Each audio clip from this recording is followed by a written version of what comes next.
예, 안녕하세요. 김병환입니다. 제가 오늘 말씀드리려고 하는 주제는 육아의 생명관인데요. 육아에서는 이걸 이제 생 혹은 생생 이렇게 보존해서 표기를 하고 있는데, 저는 이거를 살림, 여기서 말하는 살림은 살려냄 이런 뜻입니다. 그래서 이거를 단순히 그냥 생명을 낳음이라는 전통적인 해석만 가지고는 조금 부족한 면이 있지 않은가 해서 오늘 강연의 목적지라고 할 수 있는 부분, 그게 이제 지금 여기 나와 있는 7번째 그 항목이 될 수 있을 텐데요. 만물을 살려내는 어떤 생명관, 그래서 그걸 살려냄이라고 풀이하면 어떨까? 그것이 응용윤리에 적합하게 사용될 수 있지 않을까 하는 게 제 문제의식이었다, 이런 말씀을 드리고 싶습니다. 오늘 그 강연을 7단계로 나누어서 말씀을 드릴 건데요. 첫 번째 1번과 2번에서는 생명에 대한 얘기, 그러니까 생명을 무엇을 가지고 생명이라고 하는지, 또 생명에 대해서 정의를 한다면 어떤 정의들이 있는지, 이런 말씀을 드릴 거고요. 결론은 생명에 대해서 정의를 우리가 내릴 수 없다 하더라도 생명 담론이 가능하다는 것을 이제 말씀드리기 위한 인트로덕션이라고 생각을 하시면 될 것 같고요. 그 다음에 3, 4, 5번에서 이제 육아의 생명관을 생생의 관념을 가지고 말씀을 드리려고 합니다. 5번의 후반부 그리고 6번까지가 이제 성리학의 어떤 그 생생의 정명도가 말했던 생생을 인으로 풀어서 만문일체의 개념으로 풀이하는 이런 맥락에서 전통 생명관을 보존 시기하고 성리학 시기의 특징을 한번 살펴보고, 그 맥락에서 이제 7번의 결론적인 말씀으로서 이는 결국 이게 생생의 한 표현인데, 이것을 단순히 생명을 낳음이 아니라 타 생명을 살려내는 이치로 해석을 해야 오늘날의 시대에 맞지 않느냐, 이제 이런 말씀을 드리려고 합니다.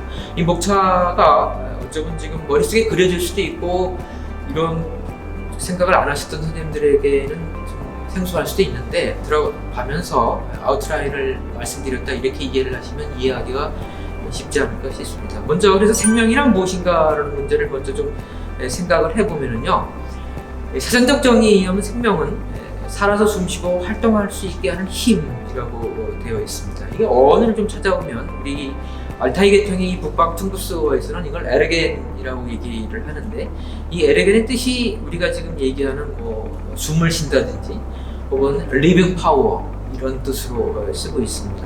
그러니까 이 뜻이 결국 우리가 지금 쓰고 있는 생명이라는 사전적 정의하고도 관련이 있다, 이렇게 보이고요.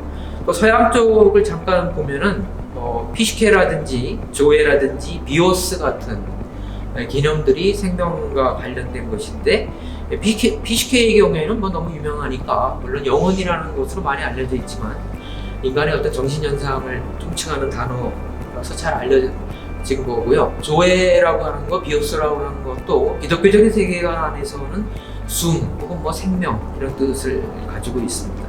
그래서 사전적 정의를 간단하게 정리를 해보면, 결국 생명이라고 하는 것은 우리 한국어적인 맥락에서 목숨이라고 하는 것과 사실은 같은 것이다, 이렇게 말씀을 드릴 수 있고, 한자어로는 생이라고 표시를 하는데 보존어의 표현으로는 생 혹은 생생 이렇게 돼 있는 겁니다. 그래서 이 생을 현대적인 용어로 바꿔놓으면 삶이 될 텐데, 이 삶은 이제 명사로도 쓸 수 있고 동사로도 쓰지만 대개는 이제 명사로 쓰는 거고요. 동사로 쓰면 살아있음 해서 life에서 to live의 의미를 갖는다, 이렇게 말씀을 드릴 수가 있습니다. 간단하게 사전적 정의를 먼저 말씀을 드렸고요.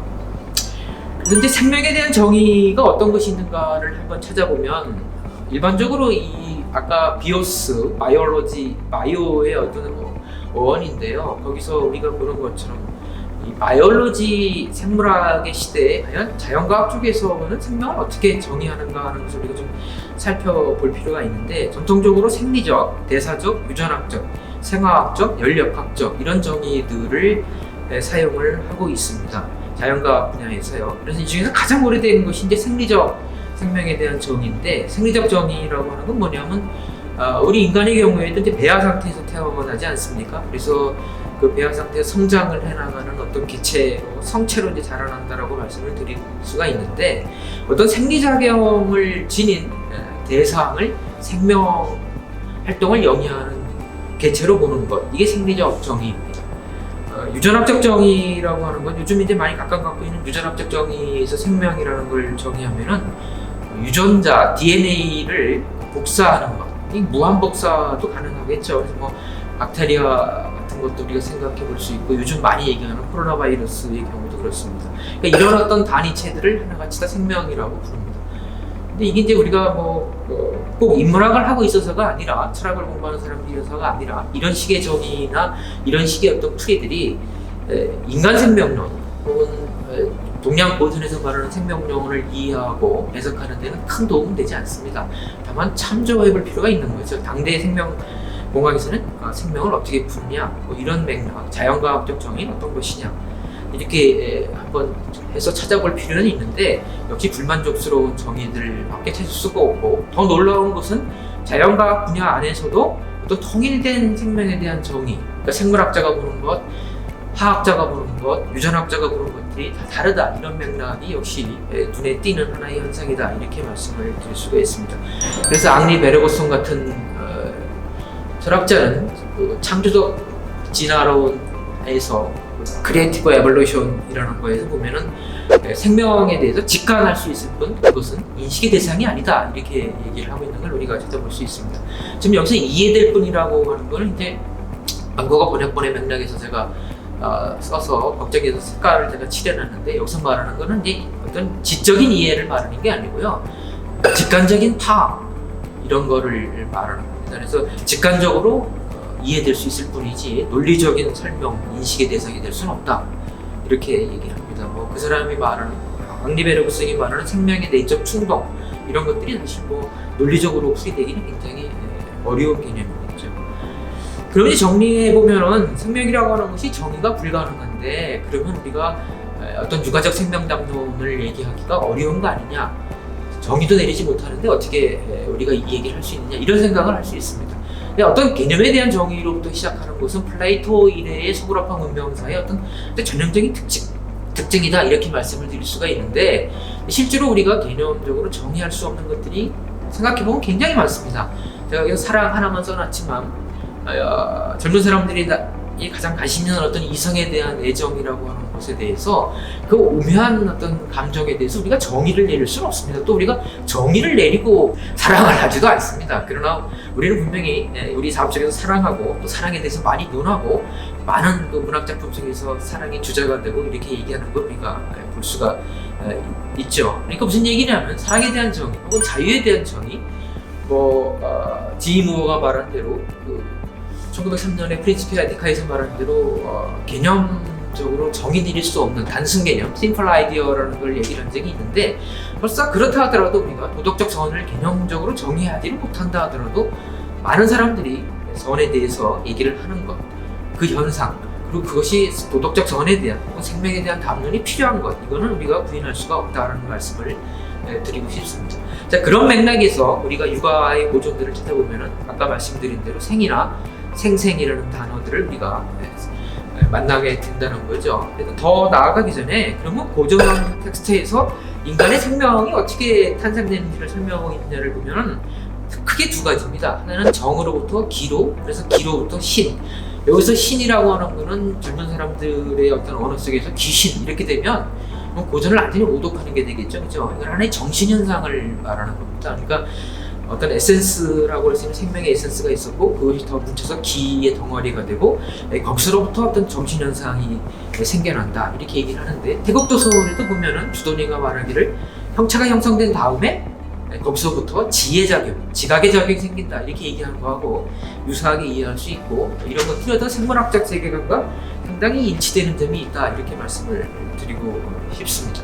두 번째는 이걸 기하고 정의 관계를 바꿔서 기를 앞에서 놓고 원기 혹은 기라고 하는 것으로부터 정으로, 그리고 다시 거기서 정신작용으로, 이렇게 창발적인 정신작용이 탄생한다고 설명을 하는 건데, 이거는 여러분들 잘 아시겠지만 도교 내단학의 어떤 설명 방식입니다. 그래서 이 도교학과 유학 자상의 영향을 받은 동의보감 안에는 1번과 2번의 어떤 순서 두 가지를 다 가지고 생명의 탄생 과정을 설명하는 것을 우리가 볼 수가 있습니다. 고준 선생이 뭐 이런 문제를 해결할 어떤 철학자적 접근을 하신 게 아니기 때문에 두 가지 요소를 다 가지고 있다 이렇게 말씀을 드릴 수가 있고, 그 박스 안에 든 것은 이제 우리가 일반적으로 말하는 원귀로부터 정, 그래서 다시 형체가 생기고 거기서 지각적용, 지성의 작용이 생겨나는 이런 식의 어떤 인간의 탄생 과정을 설명한 것이다 이렇게 얘기를 할 수 있습니다. 역시 뭐 주역에서도 잘 아시겠습니다만 유사한 설명 체계가 있고요. 그래서 간단히 정리하면 전기신의 결합체를 우리가 혼백이라고 안자용으로 표현을 하는데, 이게 바로 우리가 말하는 넋이고 어리다 이렇게 말씀을 드릴 수 있고, 이게 이제 흔히 근대 이후에 우리가 많이 쓰는 영혼, 서울 앞에 영혼의 개념에 대체될 수 있는 우리 동양의 개념 거죠. 그래서 혼백이 이제 흩어지면 죽음을 맞이하는데, 거기서 혼은 이제 양의 기운으로서 하늘로 올라가고 백은 음의 기운이기 때문에 땅으로 내려간다 하는 이제 전통적인 학설이 있습니다. 간단히 말씀을 드렸고요. 그래서 이제 육아의 생생의 원리에 대해서 고전 표현들을 찾아보면은 뭐 잘 아실 거라고 생각이 드는데, 천지대덕왈생 이게 이제 가장 대표적인 것 중에 하나고, 또 생생주의역 이런 것이 있습니다. 그래서 적구절이 조금 설명이 필요할 수 있는데요. 제가 이 주역의 이 담론을 생명담론과 연계해서 글을 쓴 게 지금 한 20년이 지났는데, 그때 처음 이걸 할 때는 인간복제 문제하고 연결을 해서 학술진흥재단, 과거에 그냥 우리가 저희들이 연구재단이라고 부르던 그 재단의 연구비 응모 사업으로 진행을 했던 건데요. 그때 제가 원고를 넘겼을 때 이제 원고를 보신 선생님 중에 한 분이 지적하시기를, 여기서 대덕을 왜 힘이라고 번역을 하느냐 하는 걸 지적을 했는데, 이거는 덕이 아니라 또 마치 한자 세대가 아닌 사람들에게 덕이라고 설명하면 이게 하나의 버처 개념으로 가지 파워의 개념으로 가지 않기 때문에 한국어 맥락에서는 이걸 힘이라고 부르는 것이 더 합당하다 이렇게 생각을 합니다. 그래서 생이라고 하는 건 뭐냐, 생명이라고 하는 것이 뭐냐, 천지의 어떤 약동하는 큰 힘, 그것이 인간에게 내재된 것, 이런 식으로 지금 고전은 풀고 있다는 걸 알 수 있고, 또 이제 생생, 그 생명을 낳아서 그 과정이 계속되는 것, 그것이 바로 여기다 이렇게까지 대사전에서는 얘기를 하고 있는 것을 알 수 있습니다. 혹시 뭐 여기까지 질문 없으시겠죠? 제가 말을 좀 빨리 하고 있나요?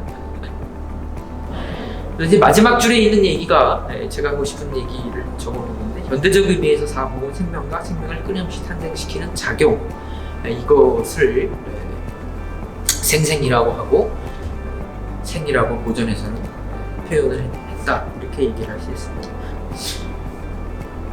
질문 있으신 선생님은 언제든지 마이크 켜시고 얘기를 해주시면 제가 응대를 하도록 하겠습니다.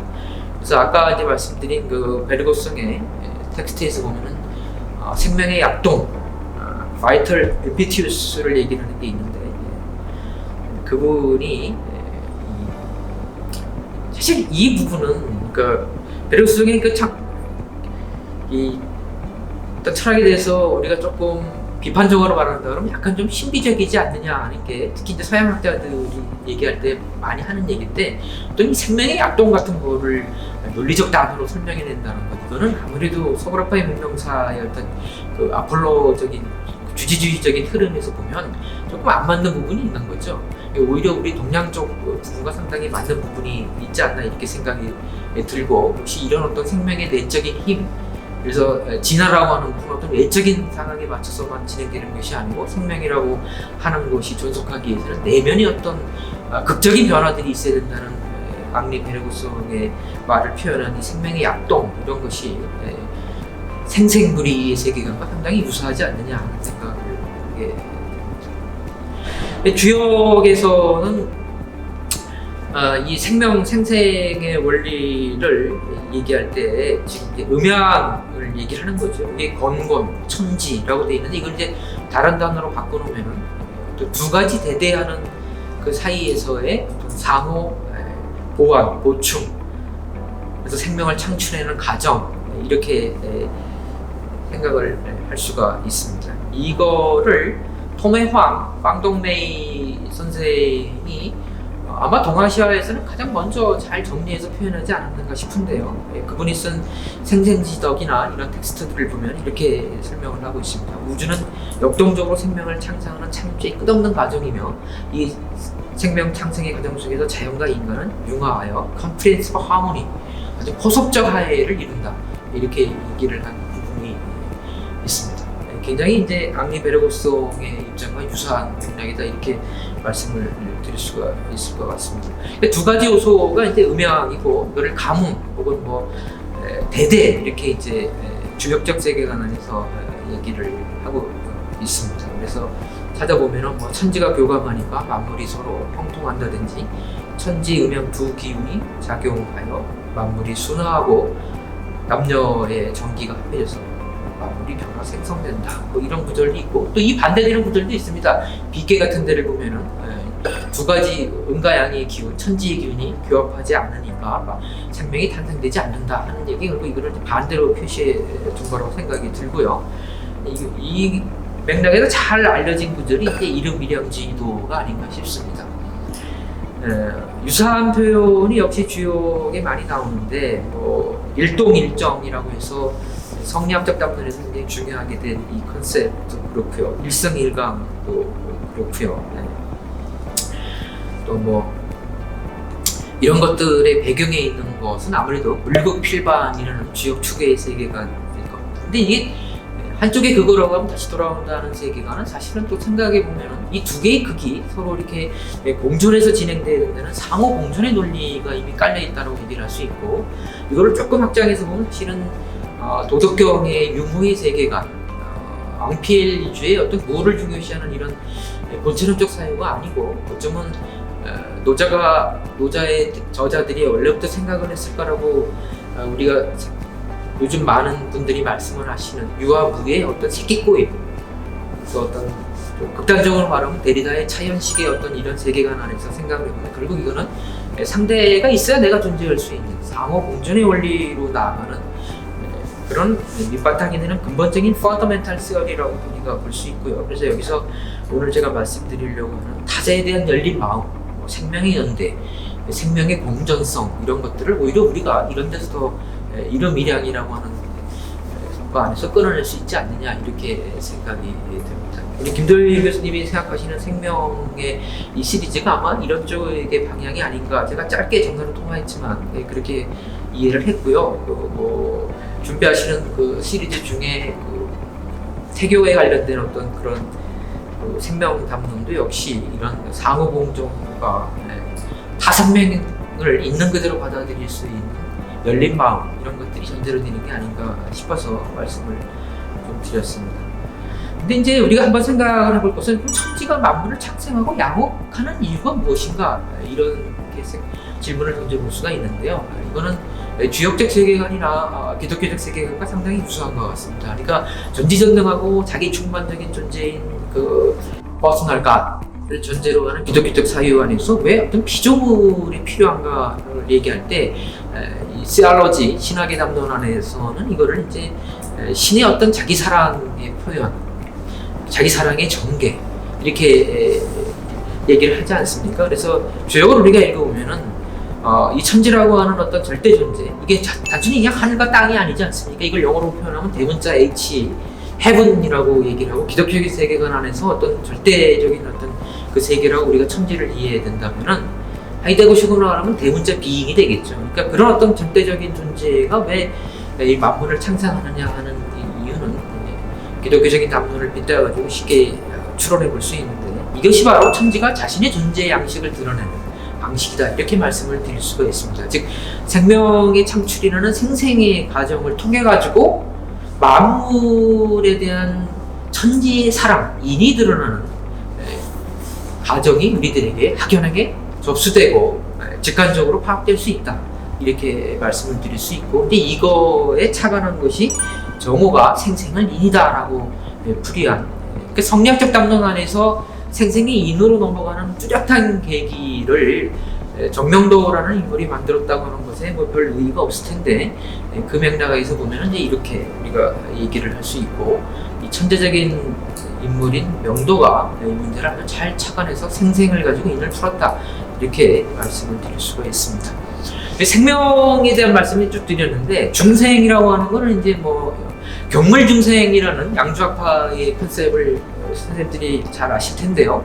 단순히 그럼 주역이라고 하는 것이 생명을 낳는 것, 이런 것에만 초점이 있는 게 아니지 않습니까? 주역에서 이제 목표로 하는 것은 결국 인간 생명의 탄생을 통해 가지고 그 사람의 어떤 도덕 생명으로의 완성, 인문 생명으로의 전환, 이런 것들을 이제 목표로 하는데, 그리고 최근에 보면 뭐 많은 분들이 도덕 생명이라는 말을 쓰는 것 같습니다.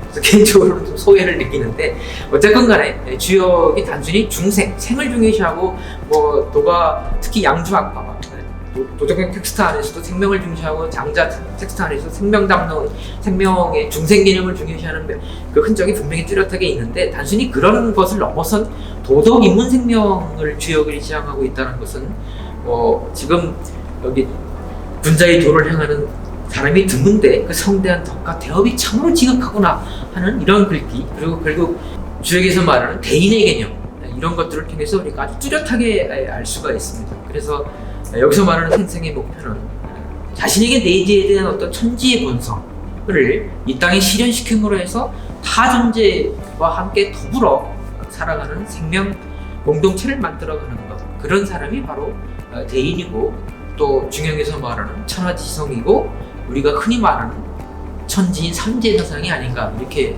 말씀을 드릴 수가 있을 것 같습니다. 그래서 이런 맥락이 유기적으로 연관되어 있기 때문에 주역에서 단순히 생생만 말하는 것은 아니고 그 이후에 어떤 도덕 생명으로의 전개를 중요시하다 한다는 것을 꼭 강조를 하고 싶습니다. 자, 그래서 이제 이 생생을 가지고 만문일체의 담론으로 한 단계 더 성리학의 어떤 그 인해의 개념과 생생을 연결한 명도를 우리가 만나게 되는데요. 만물의 생리를 가장 잘 볼 수 있는 것, 이것이 인이고, 그리고 이 인에서 우리는 천지와 하나가 된다, 이렇게 얘기를 합니다. 그래서 이 천지와 하나가 된다는 것이 타 존재의 인과 나라는 존재의 인이 하나가 되는 이제 이런 과정이라고 이해를 하면 훨씬 더 천인 합덕의 개념으로 우리가 풀어나가면 훨씬 더 쉽지 않을까 싶습니다. 근데 존재 합일이 불가능하냐? 저는 그렇게 생각하지 않습니다. 이게 가능한데요. 가장 이런 어떤 존재 합일 감정이 가능한 경우가 어디냐면, 여기 지금 보니까 남성들은 잘 느끼지 못하는 것 같습니다. 고통을 통해 가지고 출산을 경험한 그 여성의 심정에서 그 산고의 고통을 겪은 다음에 출산한 아이를 바라보고 느끼는 그 어미된 자의 느낌은 그 아이와 내가 완전히 하나 된 존재 합일의 감정 같은 걸 느낍니다. 사실 그리고 우리도 이 존재 합일 감정을 삶 속에서 지속적으로 듀레이션, 아이거성이 말하는 듀레이션의 어떤 개념으로 다가가기가 어려워서 그렇지 실제로 뭐 전혀 불가능한 건 아닙니다. 여러분들 나이에 사랑하는 이성 파트너가 있을 수 있는 것일 텐데요. 되게 자연스러운 거고, 그래서 어떤 여러분들이 그런 파트너하고 아침해가 떠오르는 동해바다에서 정동진역에서 그 아름다운 햇살을 맞이하고 있을 때 옆에 있는 그 사람이 괜히 이유를 댈 수 없지만 물리적으로 사랑스럽고, 그리고 언뜻 그 사람과 내가 하나가 된 듯한 느낌을 받을 때, 이게 이제 존재 합일이라고 얘기를 할 수가 있는데, 그것이 우리가 삶 속에서 단편적이지만 느낄 수 있는 존재 합일이라고 말씀을 드릴 수 있습니다. 근데 그런 존재 합일 개념을 우리가 일상 삶 속에서 많이 쉽게 잊어버리기 때문에 이런 것들이 조금 미스틱하다라고 이제 느낄 수 있는 지점이 있습니다. 근데 여기서 주로 말하는 것은 어떤 나의 인과, 나의 본성과 타인의 본성이 인이라는 근본적인 특성으로 합일이 되는 것, 이거를 이제 얘기한다고 여러분들이 이해를 하시면 훨씬 더 쉽게 이해가 되지 않을까 싶습니다. 물론 존재론적 합일이 불가능하다, 이런 뜻은 아니고요. 그래서 명도가 말한 유명한 말이 있지 않습니까? 의서의 메디컬 다큐멘터리에 보면은 수족이 마비된 것을 불러서 불인이라고 하는데, 이것이야말로 이는 잘 평가했다, 설명했다라고 얘기하는 거죠. 그러니까 내가 내 몸인데 내가 사지마비가 오면 이렇게 만져도 느낌이 없습니다. 느낌이 없으니까 타인의 고통을 못 느끼는 것하고 같다는 거죠. 그래서 내가 내 앞에 있는 지금 학생이 있는데, 이 학생이 만약에 아프면, 혹은 내가 길을 가다가 어떤 어르신이 쓰러져서 고통을 받으신 거를 보면은 힘들어 하시는 걸 보면 내가 그분을 도와주고 그분의 고통을 내재해서 그분과 하나가 돼서 그분의 삶을 도와드릴 수 있는 그 과정이 도덕적 어떤 행위이고, 그것이 우리들에게 필요한 것인데, 그것을 그냥 그렇게 슬쩍 보고서 내일이 아니니까라고 지나가는 이유. 왜 그러느냐? 생명의 연대를 느끼지 못하기 때문이고 명도는 이것을 불인이다 라고 얘기하는 겁니다. 그러니까 내 몸에 마비가 오면은 내가 내 몸이 아파도 못 느끼는 것처럼, 감각이 없는 것처럼 타인의 고통을 보고 아무런 고통도 느낄 수 없다면은 너의 마음은 이미 그것은 불인이다, 이런 얘기입니다. 이 명도가 착안한 아주 그 천재적인 착안점이 아니었을까 싶고요. 또 이런 얘기가 맥박을 짚어보는 데서 인을 가장 잘 체험할 수 있다. 맥박이 이렇게 짚어보면 뛰지 않습니까? 내가 살아있는 것을 느끼는 겁니다. 이게 바로 인이라는, 나의 생명의 어떤 창조의 그 내면적인 약동의 힘을 느끼는 것, 이것이 바로 인을 느끼는 시작이라는 거죠. 그래서 그 마음을 상대에게 줄 때, 즉 아까 말씀드린 산모의 고통을 겪고 아이를 출산한 그 어미된장의 마음을 타인에게 내가 나눠주고 그것이 내 자식에게만 주는 것이 아니라 제3자에게 그것이 가능할 때 이것이 바로 성인됨의 시작이다, 이렇게 얘기를 하는 겁니다. 이게 동아시아 중국의 이 인해 문화가 가지고 있는 아주 위대한 지점이 아닌가, 이렇게 생각을 합니다. 그래서 이 유명한 예문이 있는데요.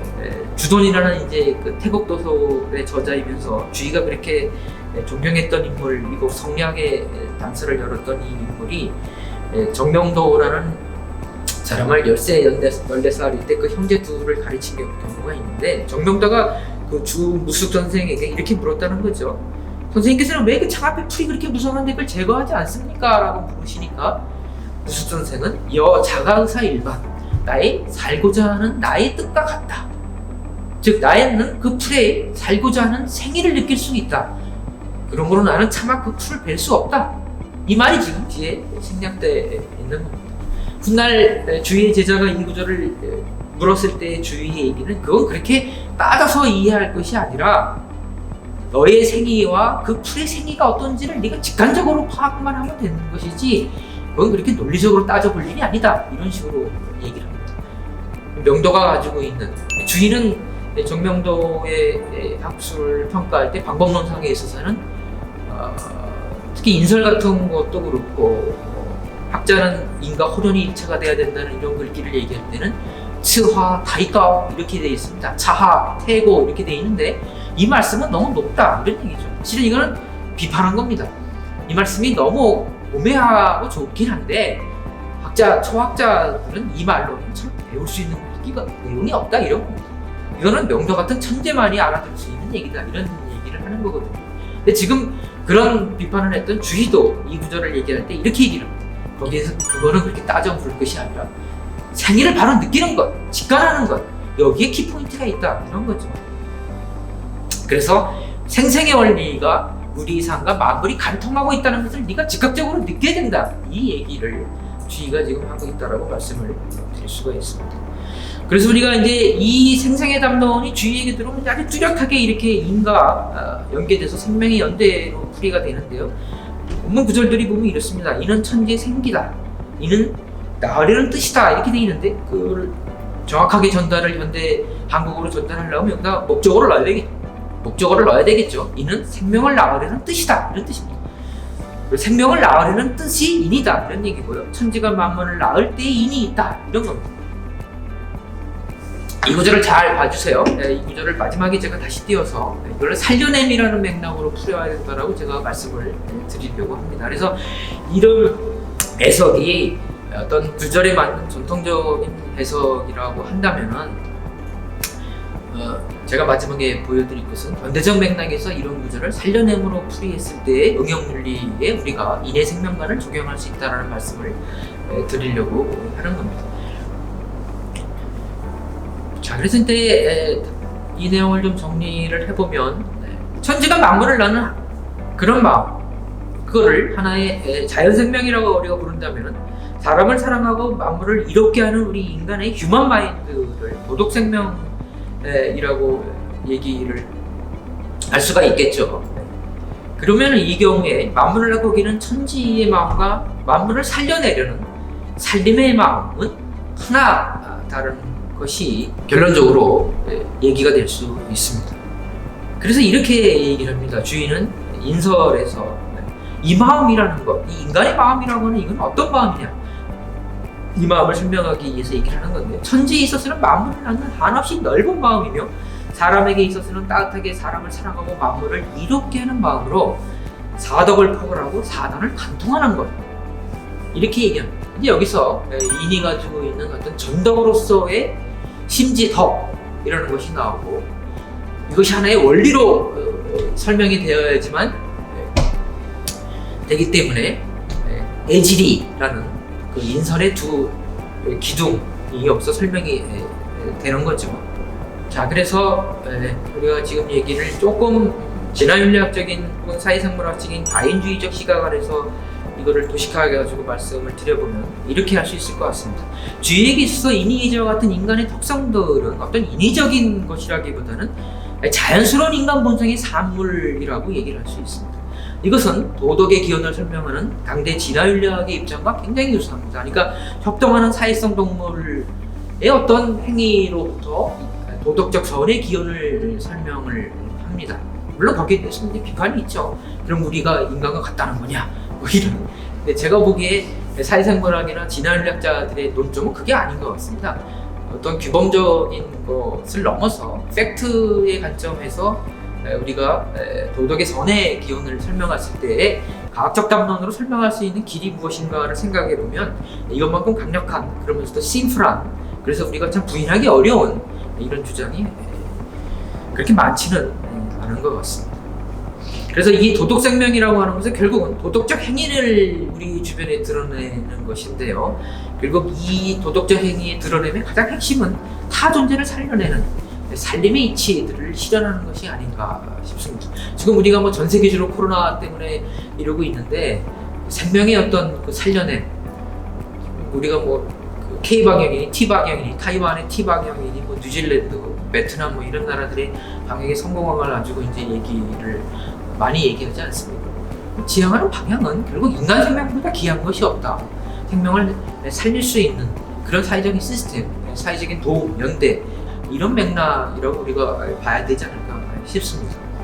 그래서 인위의지라는 도덕생명은 근본적으로 인간의 사회적 본성에 뿌리내리고 있다. 이렇게 우리가 설명을 할 수가 있고, 이러면 우리가 이거를 어떤 맹자적 세계관을 설명할 수 있는데도 언용할 수 있지 않을까, 이런 생각을 할 수가 있을 것 같습니다. 제가 그런 맥락에서 사실은 제일 먼저 썼던 글은 유학의 어떤 핵심 내용이 성선설이기 때문에 맹자의 인성론을 사회생물학적 담론으로 풀이하는 그런 글을 사실은 제일 먼저 썼습니다.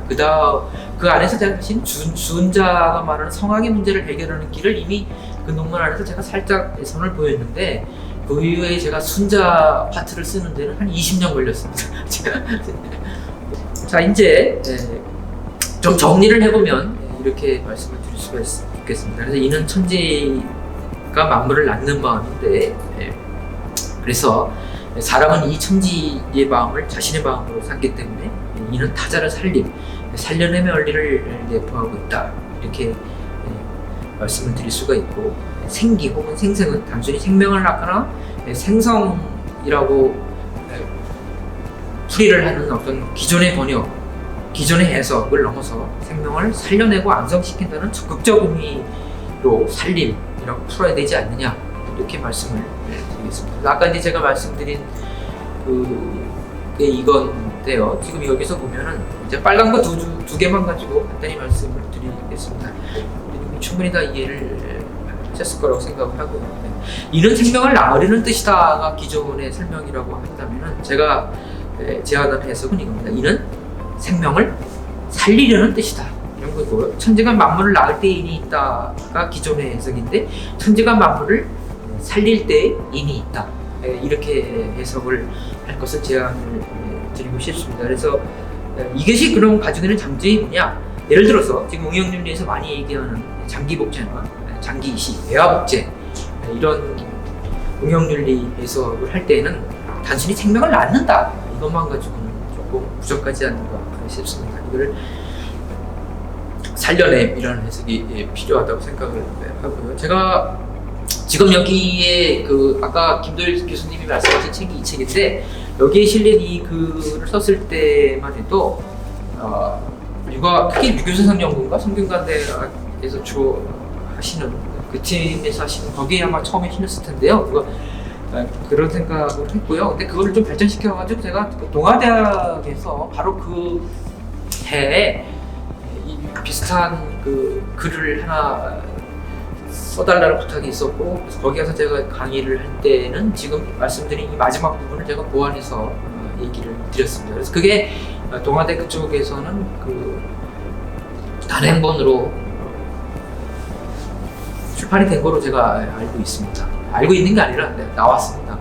이게 어떤 시리즈 총서로 나와가지고 그 후반부 내용들에 대해서 좀 덜 알려졌고요. 제가 이 책을 낼 때도 그래서 2017년에 이 생물세대 이 책을 내렸을 때 이 부분을 좀 보충을 할까 하는 생각도 했었는데 항상 원고를 쓴다는 게 시간이 쫓기다 보니까 충분히 그걸 더 확장해서 이 부분을 책에다 다 담아내지 못한 부분이 있습니다. 그래서 지금 경사에서 이 기회에 말씀을 드렸고요. 제 강의는 거의 이렇게 해서 종료를 해야 될 것 같습니다. 자, 고맙습니다. 감사합니다.